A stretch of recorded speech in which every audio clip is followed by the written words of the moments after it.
Hello, Ian. How are Hi, you? I'm okay. Good. TGIM.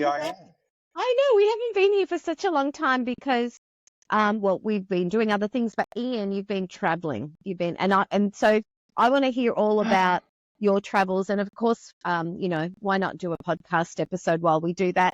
But we thought we would talk today about how travel really reinforces the fact that we have very different worldviews, and that it actually creates this relativity for us. It reminds us that reality is relative. So that's what we want to talk about today. But Ian, how are you and where have you been? Um, I'm well. I'm back physically and psychologically and spiritually in Victoria, Australia. But for 5 weeks, my partner and I spent time in the Americas. We flew from Melbourne to Santiago, Chile, and arrived at exactly the same day and time that we left Melbourne, 13 hours earlier. Yeah. And I finally got to set foot in that amazing continent of South America, which, when you look at the globe, the shape of Australia nestles into the west coast of South America. We used to be joined up. Right. So you can see the history of that. That's And good. what an amazing country, like 4,000 kilometers of this strip of land, which is only like 120 kilometers wide. That's Um, incredible. That's like the width of Melbourne. I know. Is it really? Almost, yeah. And we hung out with a guy that we had met in the line to go into the Eurovision Song Contest in Vienna in Of course. 2015, who took us on a walking tour of Santiago City. I mean, we'd been told that the place was dangerous, and since the riots there in 2016, it was a Right. no-go zone, it was Yeah. Badlands. So we ended up staying at the Novotel in a very shitty part of town because we were told that the old city was dangerous. I was like, what a load of rubbish. I mean, sure, we're Right. two tall white men, but Yeah. we didn't need to run from the taxi into the hotel. I had a fake wallet with a fake credit card in it. I didn't need that. Didn't need it. Yeah. But we did visit the history. An incredible museum called the Museum of Memory and Human Rights, devoted to maintaining the memory of what happened during the Pinochet regime. Mm. It was up there with my visiting Hiroshima in terms of Mm. reminding of the human condition. Um, Chile was, That would. I mean, it was it was a little tiny taste of Chile, and then we flew Yeah. up to Mexico City, and I fell immediately head over heels in love with that amazing metropolis. Oh my God. Old people have a life there. They're dancing salsa in parks that have got beautiful fountains, and they're mingling with kids on skateboards and children with balloons and organ grinders, and it's just That people sounds just very ideal. they just live life, and there's a Yeah. socially valorized role for older people. I was Yeah. just like, oh my God, Mm. this is what this is what life can be. You know, every culture has its strengths. Well, that was, Yeah. and the people are so welcoming. Oh my God, the food, um, the kookiness, the zaniness, the energy, the incredible architecture, this gigantic museum of anthropology that I could have spent a week in. Mm-mm. Um, just, yeah, and we went to Oaxaca, and I visited Teotihuacan. I always say this wrong. My Anglo mouth says Teotihuacan, but it's Teotihuacan, the ancient citadel that this ancient culture created, with the temple of the sun and the temple of the moon and the avenue of the dead. And I Wow. mean, it used to have 100,000 people in it. That's And incredible. Such a rich ancient civilization, and you can see the. What did you see? What's still there? What are the ruins like? oh, amazing. Mm. I mean, the civilization had already declined. They think that people left because of climate change and, humans damaging the ecological sustainability of the wider environment. But I mean, all civilizations come and go, right? Mm. Including, Yeah. including ours. Including ours, yeah. And I mean, it was a multi-ethnic metropolis. It had different ethnic quarters that people had created from all across the Americas. So it was already sort of like it had Little Italy, and Soho and Chinatown. Well, um, and this is about this is what I think the traveling experience did for me. Like you read about the human sacrifices carried out on top of the Temple of the Sun to Yeah. honor the sun god, who was their primary god, and all of the local animals, cheetahs and jaguars, sorry, and lizards and birds, all had animistic properties. They had spiritual agency in that culture. Yeah. And I mean, there are all sorts of skulls buried in the foundations of those buildings. And they used to have a ball game where uh, you had to push this giant latex rubber ball in the direction of the sun. And if for whatever reason you were responsible for the ball going backwards, you had your head cut off. That's a game of high stakes. And I said to a Mexican guy there, like, I mean, sure they sacrifice children, but our society sacrifices children to McDonald's or, Mm-mm. dare I say, the Catholic Church or any other institution. I mean, the thing I learned, I guess, is that for the people at the peak of that civilization, that world that they inhabited was their reality, and Yeah. everything that occurred within it didn't need them to go, oh my God, this is a different culture. What do I say or do in this situation? Yeah. Because that was their reality. Yeah. Um, and it reminded me of a brilliant psychologist called Seymour Saracen. He was sort of like one of the founders of community psychology, and back in the 40 years ago, he published a paper called "If It Can Be Studied or Developed, Should It Be?" Mm-hmm. published in the American Psychologist.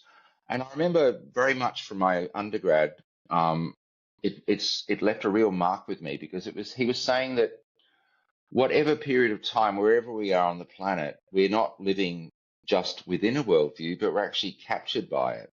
Um, we're driven by it. It becomes our reality. Mm-hmm. Uh, and when we go traveling, there's that clash because we suddenly realize that our worldview doesn't fit that context. Exactly. And I think that's what was so valuable for me. Yeah. Because I'm also preparing this book at the moment on the psychology of place, and there I was. I took all these draft chapters that my wonderful contributors have shared with me, and I promised them that I'd read them, but I didn't read one. I was too busy experiencing place. Exactly. You're experiencing place, so you didn't want to be working. Tell me a little bit about the book because we haven't actually talked about your book on the podcast. Just give me hmm maybe a brief sort of how did the idea come, who's publishing it, and who's involved. Yeah. I'm the son of an architect and a school teacher, and you know, the die was cast quite young. I'm a migrant, a white British migrant to Australia, and this continent has always spoken to me in a way I can't really define. And when I was 19, I got back on the first jumbo jet out of Perth that I could get on and explored my own ancestral roots, visiting stone circles in England and Mm-hmm. Roman ruins and Hadrian's Wall and Celtic this and whatever that. And the book sort of brings that together because I think Western culture has a very extractive view of place and the planet. Um, the Bible, oh, not the Bible, but the Christian interpretation or the convenient Christian Mm-hmm. interpretation of the Bible is to go out and take whatever we want from the planet because we're the chosen species. But an indigenous perspective is that we are of the Mm. earth. We are one of many, a multitude of life, and our place is within that, not at the top of the pyramid. And there's this notion of being of country with a capital C in Indigenous culture in Australia, which is it's the part of the book is trying to explore. There's all this work that's gone on in environmental psychology of place, and geographers and poets and artists are all of our pop songs usually have some element of place in Our it. connection to place. Yeah. 24 Hours from Tulsa or California Dreaming or, you Yeah. know. Um, but if you're of country, you're born to look after that country. It's not just about place identity, it's about place destiny. And it's actually about being almost like a conscious expression of the land and Mm-hmm. the environment around you. and you have responsibilities to care for that country and a specific part of it, a specific plant or the animals that live. Or, and like, I'm giving you a very white bread, clearly settler colonial perspective on what I think country means. Yeah. But the book's unpacking that, and there's some amazing Nice. First Nations authors writing about it, and Fantastic. trying to match what the research, because a sense of place is this term that makes us all feel good, and it's used to sell housing estates at the edge of cities. It's used to sell traveling. And a lot of our tourism is about going to a place where there is some vibe and a feeling and a sense of history, Mm. and it's almost as if we can't create that in our own place. And I just was in the United States where, having just visited Mexico City, and loving, say, for example, Tokyo, which is full of incredible infrastructure that means people don't need a car and it's high Mhm. density. And then ending up in LA, which I do actually quite like. Yeah. But in many ways, the first impression is, oh my God, this is like a whole series of really interesting places that you've got to go through the Badlands to get there. And That's right. it's just interesting how when you travel, you get to see how other places are designed, which is a function of their own history and the ideology and the power. And I mean, LA used to have one of the world's most sophisticated tram systems, but it was all taken up when the motor car came along. Exactly. Yeah. They're rebuilding a metro system, and it is quite good in lots of ways, but it's very small. Mm-mm. And I was the only white person on that train half the time because Oh, wow. it's the culture there is if you need to use public transport, it means you can't afford a car and Yeah. therefore you're. But I mean, there's this notion of the rights to the city. It's a philosophical movement, if you like. Hmm. And the work that I do around place and livability is that everyone should have the right to get the things that they need to live a good life within Right. easy access. I don't know how well that exists in a place like LA where we talked to Latino people waiting for a bus that was half an hour late, and they said sometimes it doesn't turn up at all, and Yeah. we have to get to work. Like, Exactly. So that really impinges on their rights and access and ability to be even part of the economy, right? So absolutely. what more? So I'm wearing my Lucha Libre t-shirt. We went to Yeah. the wrestling in Mexico City, which is I love it. this is also my love of the Beatles and Abbey Road. But Lucha Libre, Fabulous. it's this incredibly wrestling where these guys and women put on these masks and do these very, very performative shows. It's It's fab. I hilarious. I can't believe it. I would love to go to a Lucha Libre. That's just what I loved about Mexico City. Yeah. There's an appreciation of fun and absurdity. And it's a tough city for lots of people, don't get me wrong.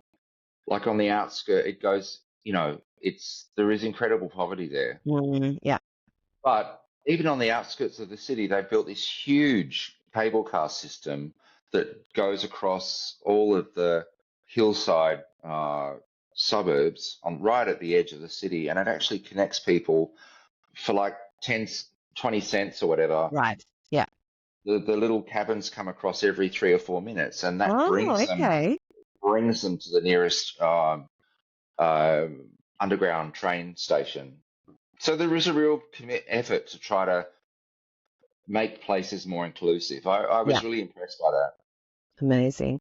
And so, going back to this conversation, that the topic we were going to talk about today was how does this how does this concept of worldview relate to what we do in work and in organizations? And I think that how it relates is that it's kind of the point that you made. When you're in a worldview, you're captured by the worldview, so you can't see outside the worldview. And travel reminds us that there are other worldviews. And in the same way that sometimes going from one organization to the other reminds us that there are different ways of seeing the Mm-hmm. same challenges and problems. Mm-hmm.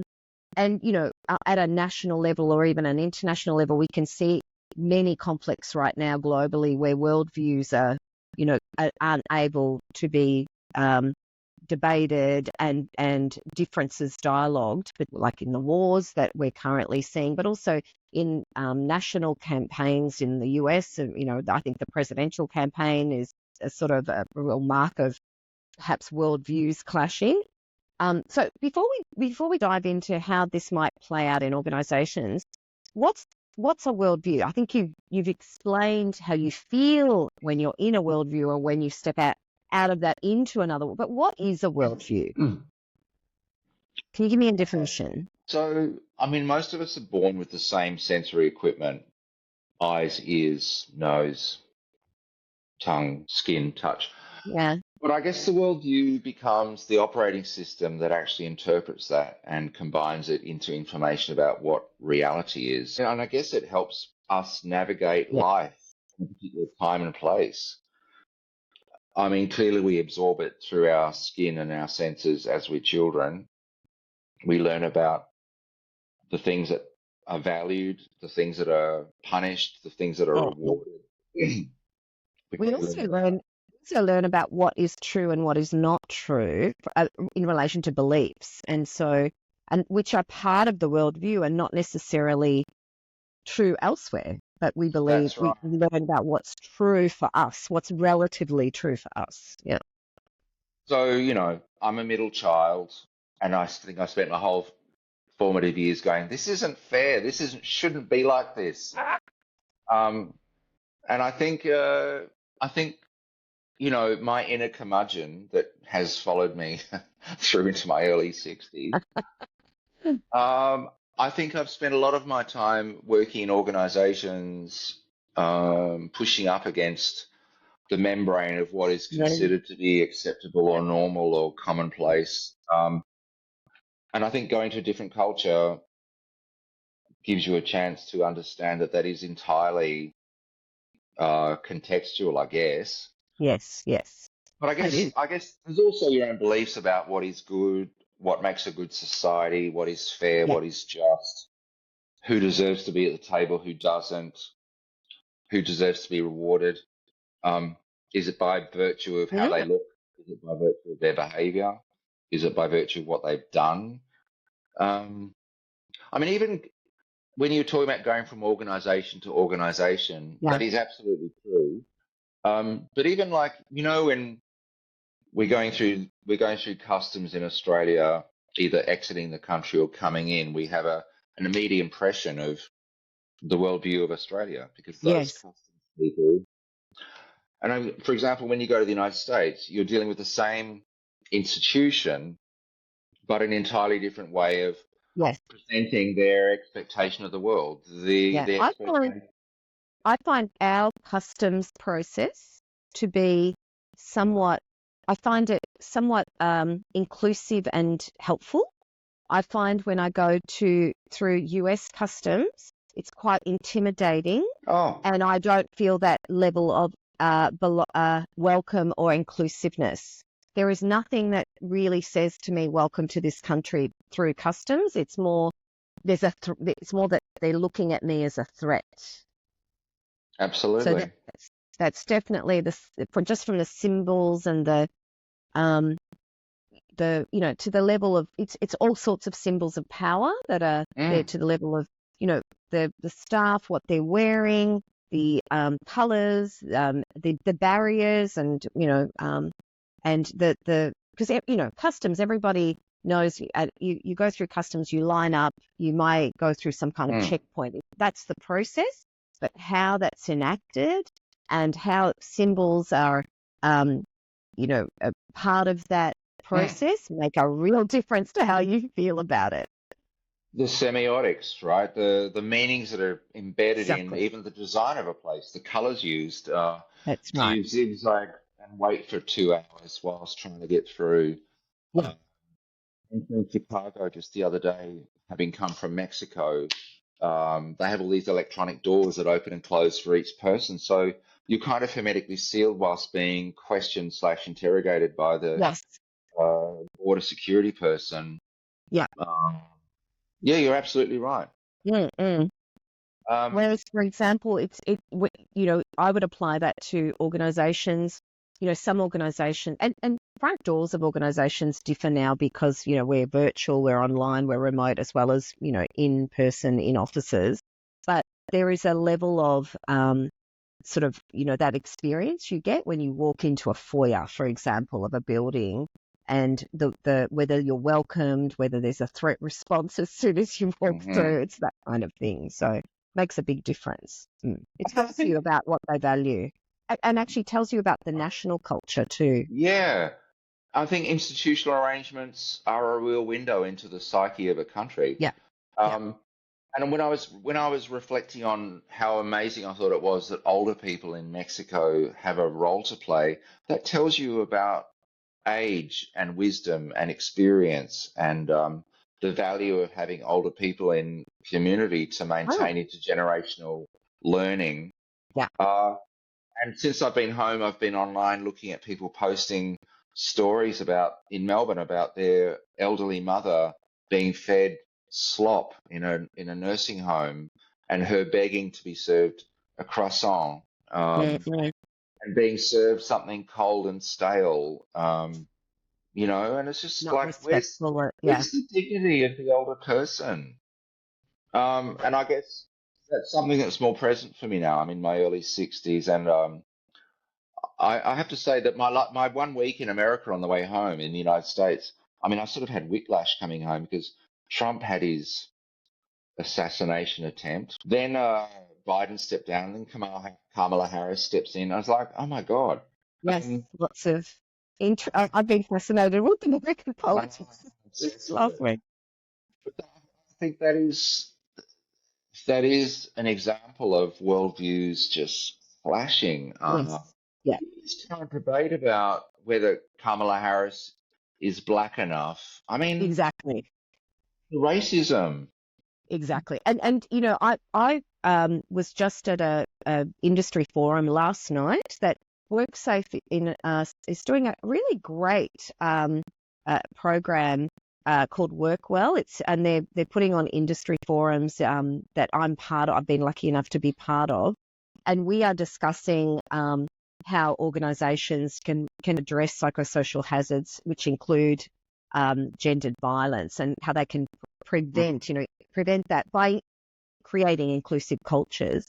And we talked a lot last night about intersectionality, because there are systems of oppression that work together. So the question about are you black enough is irrelevant, and it's actually quite ignorant of the fact that there are different systems of oppression that work together for people of colour, for people who have culturally different backgrounds. Maybe English is a second language, and then you intersect that with other systems of oppression, for example, homophobia, and so there's sexual orientation discrimination there, but also Ageism. Racism as well, and socioeconomic status as well, and so and many other forms, difference or marginality that actually come into a system of oppression. So I get quite I get quite mad in a way when this morning Donald Trump was talking about this issue, whether Kamala Harris, is she Indian or black? And frankly, that's irrelevant. So, and I think that society like Australia, I'm actually really pleased that we, in our politics anyway, don't have this crazy presidential competition. I'm really glad that we're not party to this sort of dialogue. Well, it's not really dialogue, this competitive grunting at each other. But I'm not. That's not to say, of course, that Australian politics is, absolutely pure and positive and constructive. It's not. But we don't see that here in Australia, and I think partly it's because of some real clear national cultures that drive our worldview. So in Australia, our national culture has more of a social, democratic set of values. It comes from some of our history here in Australia, whereas in America you have much greater power in their national culture. So there's this idea of individualism and competitiveness that then drives some of this sort of competition we see in that political race. I agree with you to a point, but I think we both as white people, white settler colonial people in Australia, I think we're captured by our own worldview, which is the dominant discourse around Yeah. whiteness being normal or the default Yes. setting. Very And true. I think maybe it's because I have the luxury of preparing this book at the moment and reading work by First Nations writers, but Mm-mm. I think it's not that long ago that Australia voted no to having First Nations acknowledged as the Yeah. original custodians of this land. Yes. Very true. And the white oligarchs made a lot of incredible progress by using a couple of people that looked presented as representing Aboriginal people, presenting actual views that were uh, Not representative. destructive to Mm. First Nations. And also, we had, Yeah. when we had our first Prime Minister, we had our version of the GOP describing her as professionally barren because she didn't have any children. And this is a current horrible strand of discourse from JD Yeah. Vance in America. Oh, yes. That's very true. That's very true. And yeah, Julia Gillard's experience of that isn't that long ago. You're right. Vance is saying that people who choose not to have children should have less human rights and not be able to Yeah, vote or than basically. people who do. And it's like, hang on a minute. We've got 8.5 billion people on the planet right now. Is reproduction really our only purpose of being here? Again, Exactly. another example of worldview that's just rooted in, and I think they're saying it's coming from a white supremacy perspective that America needs to be rescued from all the brown people that are Yeah. sort of tipping the demographics towards being, white minority. There's all sorts of Yeah. things going on. Um, I think I was saying that I spent that week in America and got whiplash. I think for me, the way the media lined up to get rid of Biden, I thought it was really shameful and really ageist. Mm-mm. Um, but I also stand corrected. I think the outpouring of energy with Kamala Harris Yes. is extraordinary. Yes. But the thing about ageism, which is reflected in institutions and organizational culture, is when we denigrate older people, we're actually denigrating our future selves, which is, Exactly. Yes. it's a real irony of ageism. Yeah. Um, It is. Yeah. And uh, I tend to agree with you. I think that there could have, I mean, obviously there could have been better ways of creating that transition. And it kind of played out in the public as in that way. And definitely it was very ageist. I kept thinking about my mother who's 80 and, how disrespectful a lot of what was said about Joe Biden and how that would have landed with her and very disrespectful to her.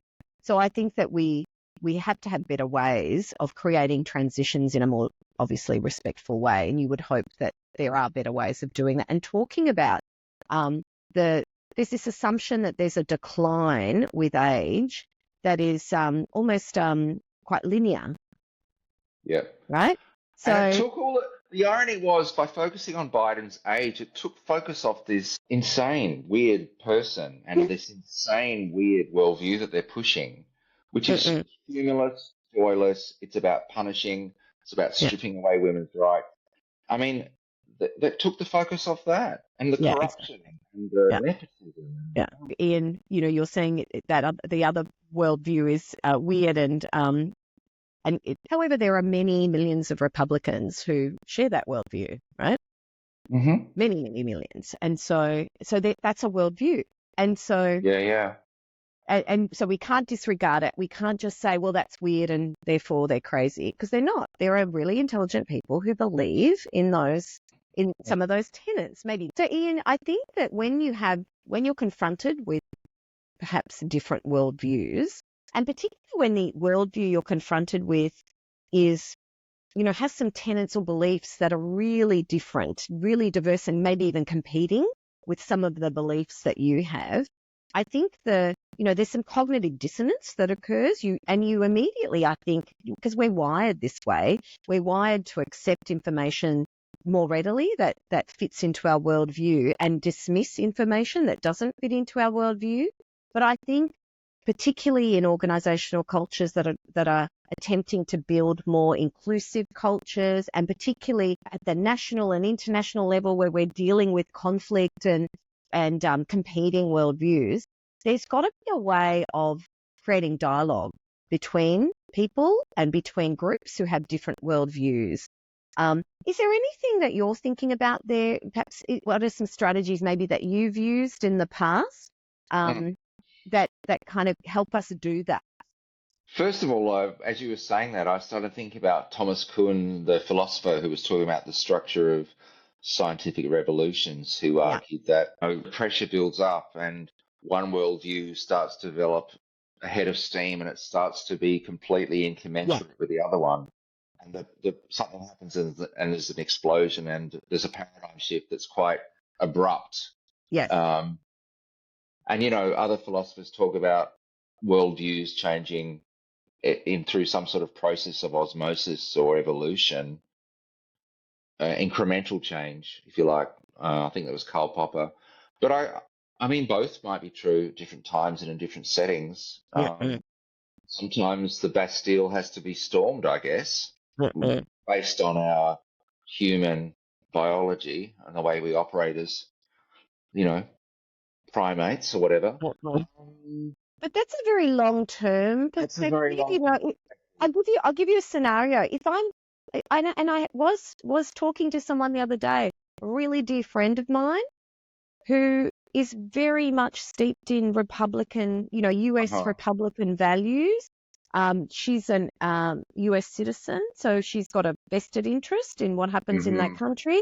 And I think if I was voting in the US, I'd probably be more. I'd be voting for the smaller parties, or perhaps more, liberal, and I have more liberal leanings. Not all the time, but I think in that context, I would. And so I wanted to dialogue with her because I'm not going to dismiss her. She's a really dear friend. So I sort of started that conversation by really just being open and a bit more curious about her beliefs. I think you have to find out what people value, and it's about finding the core building blocks of the worldview. The Robert Woods Johnson Foundation in the United States did some really important work around communicating the social determinants of health to a Republican audience. And the social determinants is a human rights framework. It's about the rights to the city. Everyone needs a good early start to life. They need to live in an environment that's safe and healthy and inclusive of children and older people and people with disabilities and women and young kids or whatever. The right to work, the right to have good jobs, the right to have good housing, the right to have the ability to walk down the street and not get mugged. I mean, those are the social determinants of health, and they shape a person's life. They shape the life of an entire society, if you like. So when the purpose of the Robert Woods Johnson's work was to communicate to a Republican how those things, if you value freedom of choice, and the right to choose, the right to living a good life, then you've actually got to address the values in that Republican worldview that's around, the right to have access to that stuff, so that you can be free to make the choices that you want to make. So you're saying that the strategy they used was to understand where the values alignment was.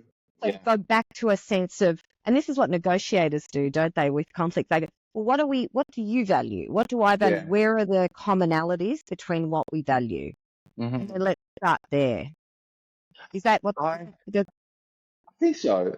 I mean, I don't know how this works. I mean, I think when organizations maybe deteriorate to the point that they're almost about to collapse and that the founders are walking away and people are saying, why am I even here? This place no longer speaks to me, or I'm wasting my time, or it's actually causing me moral injury.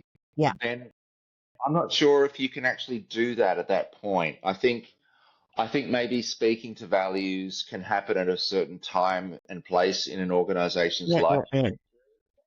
I think if the decay becomes so profound, if the corruption and the implosion and the groupthink and the cult becomes so strong, I'm not sure you can actually do it.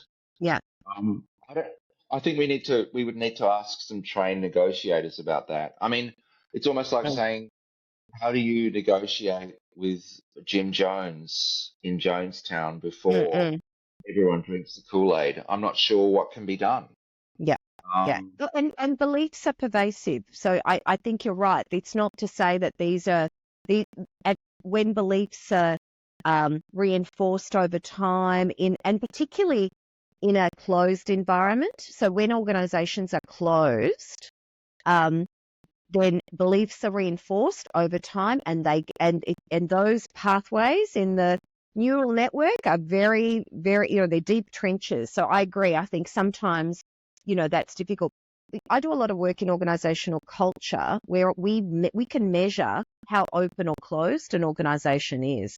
And I think that's a really important element to keep track of how open or closed you are, because if you're open, you're allowing for new ideas to come in, and there's a place where they can be debated and dialogued in a respectful way, and that causes that incremental change that you're talking about, where mm, there's incremental shifts in worldviews about how, for example, how leadership should be done, how work and business should be done, what we value, what's recognized. And I think that can happen. And then sometimes when, for example, and we saw this, I think the Me Too movement was a really good example of this, when there is so much harm and oppression in the system, then you do need some kind of radical movement to really blow that up, to mhm, blow apart those worldviews. That those beliefs are actually maintaining a system that's causing mhm. harm through systems of oppression. So I Yeah. think so there are times where you have to blow things up, but I think most of the time what we're dealing with in organizations are an ability to stay open enough to really Mm. create that sense of incremental improvement. And leaders have a really big role to play there. Oh, Leaders can work in a closed system, or they can work in an open system. And one of my previous guests, Jim Stevenson, just in the episode before this one, was talking about the fact that he often deals uh, with organisations perhaps that have highly regulated contexts. You have perhaps finance organisations, or even government organisations where there's huge regulatory mandates and they are operating in a regulatory environment. And often people in those regulatory environments will say, we can't change anything. We have to have this closed system because we're operating in a regulatory environment. We have compliance issues. We have to make sure that we're monitoring those risks. And what his response is, yes, but the way you work leading up to putting something out in that regulatory environment is not regulated. So you can be open, you can bring ideas in the way that you ideate, in the way that you're talking about what you do, in the way that your people are working together. That can be open, very open. And then, of course, when you put your services out into that regulatory environment, there are rules that you have to follow. So sometimes we create constraints for ourselves because we believe in the constraints under which we're operating in, but it may not be the case. That may be just a mm. belief. Do you think regulatory environments are ways in which we codify worldviews into rules? Yes. Um, Yeah. and I think it's a lag, though. That's the thing. Our mm, regulatory environments often lag behind perhaps the kind of real worldview in the system. But yes, absolutely. They absolutely codify that. And this is why I think we need to keep opening up to new ideas, because they are, you see it. And also once legislation, once rules are in place, they're often difficult to change. And so they always lag behind. and they codify the worldview of the people that hold the most power, or the people that think they Absolutely. have the most to lose. If you codify a worldview in which people of different skin tone can't form relationships, or Exactly. you know, That's right. And in a way, that's why, for example, when we talk about being inclusive more in relation to gender, for example, a lot of even our HR practices, a lot of the ways in which we select for promotion and recruitment have been based on a very white male dominated framework, because it was white males that were at the table when they created those HR practices or those rules. And so a lot of that needs to shift based on an understanding that we didn't have a representation at the table that was open enough to really incorporate a different way of doing things that mitigates that bias, that gender bias, for example. So here's a case scenario. I think you and I have both worked in places that had a wonderful culture. There was real camaraderie, there was fellowship, there was open learning, there was, institutionalized encouragement of risk taking and exploration. And then for whatever reason, a key person leaves and they're replaced by someone else with an incredibly different worldview that might be around micromanaging or power over rather than power with, or that famous saying that the beatings will continue until morale improves. I mean, I have left places where they say most people leave a job because of their manager, right? It's Yes, not they their do. work. Yeah. So, I mean, what are your thoughts about how do we deal with that within an organization where there's a change and someone in a position of power and influence comes in with a very different worldview, one that actually can cause moral injury if you stay? Yeah. What Yeah. do you do? I think often what happens is that so leadership has enormous impact on organizational culture. So we need to, that's what I do for, that's why I'm in a job. We need to keep working on leaders leading the organizational culture that they want to create in the organization. But you do get leaders coming in sometimes who can really shift that, and who can disrupt a really great team.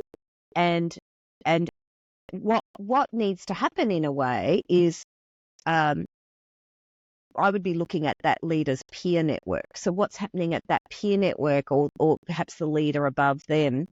Are they, sometimes the ends can justify the means. So that leader comes in, maybe they're getting the results that they need in terms of tangible results, but they're burning out the people underneath them, but they're producing, right? So,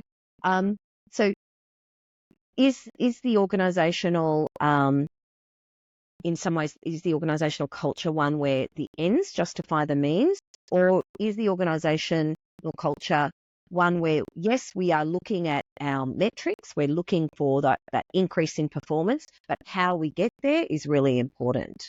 And so in organizations where the means do not justify the ends, where you have that kind of culture, organizations put in place metrics and ways of tracking throughput. They're tracking the how, not just the result. Mm-hmm. And so I think that it's at that cultural dimension. What kind of culture do we want? Do we want to have a culture where, yes, it's all about the result, and what we measure, we pay attention to. So if we're just measuring the output and the outcome, we're going to be, blind to what's happening along the way, right? So we need to be really aware of what happens when what are we evaluating? What are we recognizing and rewarding? If my bonus is tied to a certain result, then and I'm not measuring anything else, then of course the ends justify the means. Yeah. The way I'm measuring that is actually showing me that it's hell for leather. Let's go for it. We can burn out teams because we just need to get that result.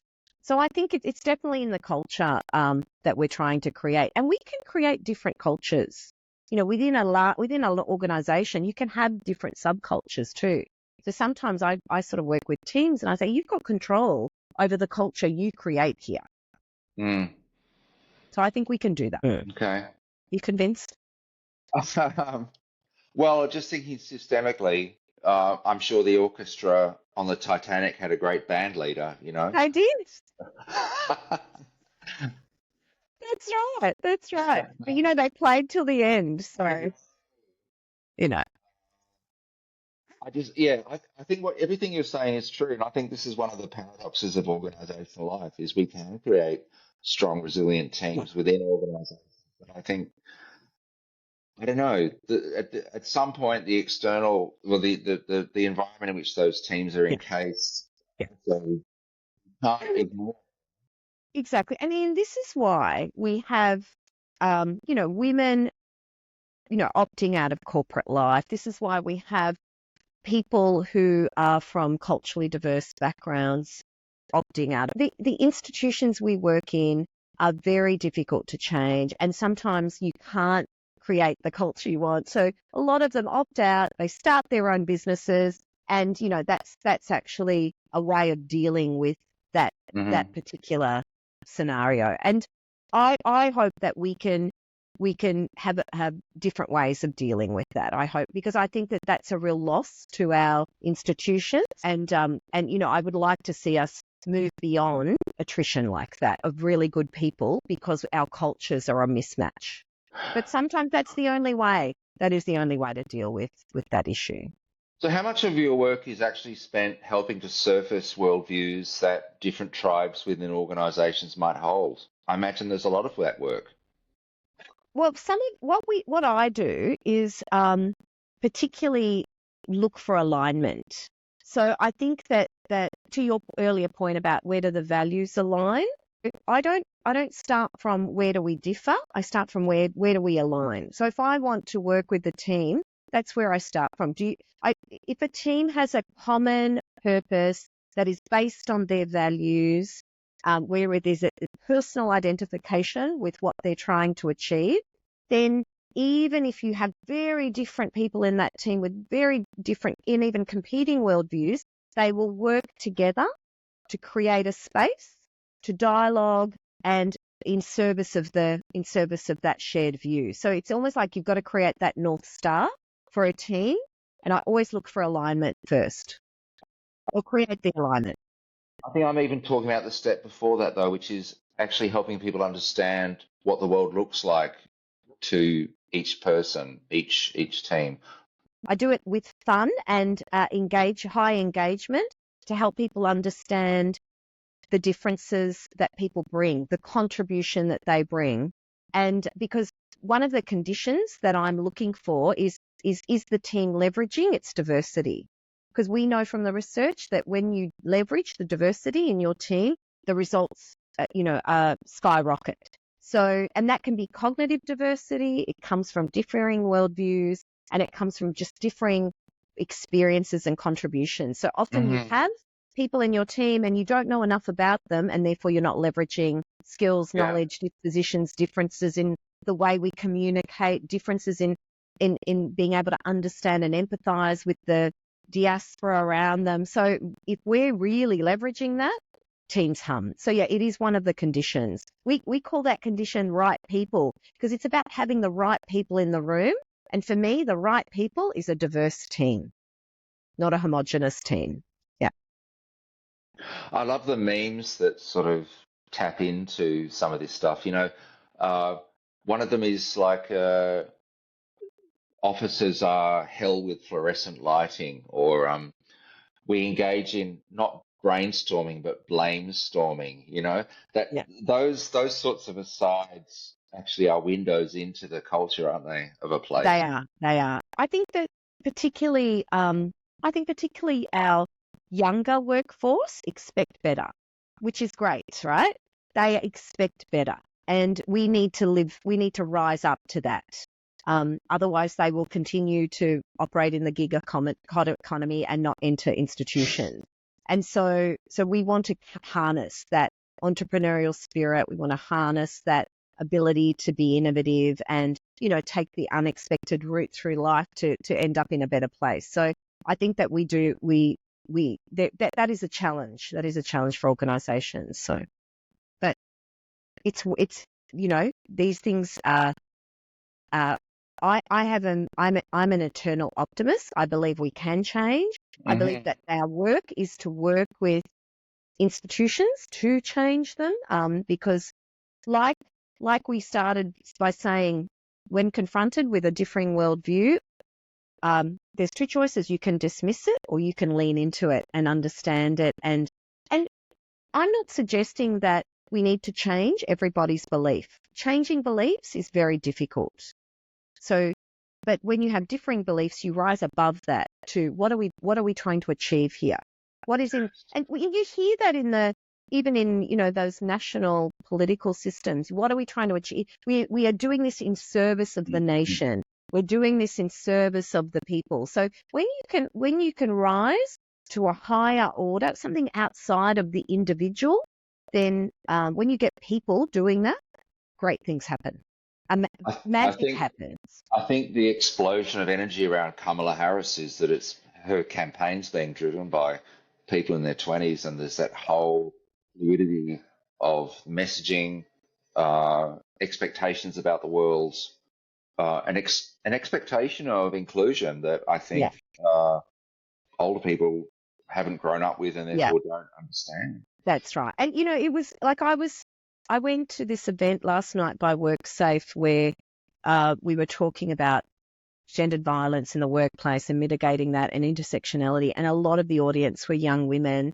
And it was wonderful. It was wonderful. I'm hoping that we have some more men join the conversation as well. And we had a great discussion and looking forward to some actions coming out of that as well. But I agree. I think that the expectations are different. And so, but that's not enough. That's not enough because institutions are difficult to change. We need to be deliberate. There is still work to do. Still work to do. So on that, Iain, we might have to leave it there. I'm going to give you the last word, though. Oh, are you? Well, it could be something. Is there something from Luce Libre you want to share? Like something that you learned from Luce Libre? I remember a slogan from the 80s when I was at uni, which was, I wanted to change the world, but I couldn't find a babysitter. I'm not sure what Lucha Libre would be about. I wanted to change the world, but my mask didn't fit, or I think Lucha Libre would change the world because it's funny. It actually makes fun of overtly testosterone sort of baboon machismo, and people celebrate the campness of it whilst also really loving the contest that goes around it. Yeah. So maybe Lucha Libre for president. I don't know. Yes. Okay. Let's vote someone in that has a mask on. Right. I don't know. Won't be me, but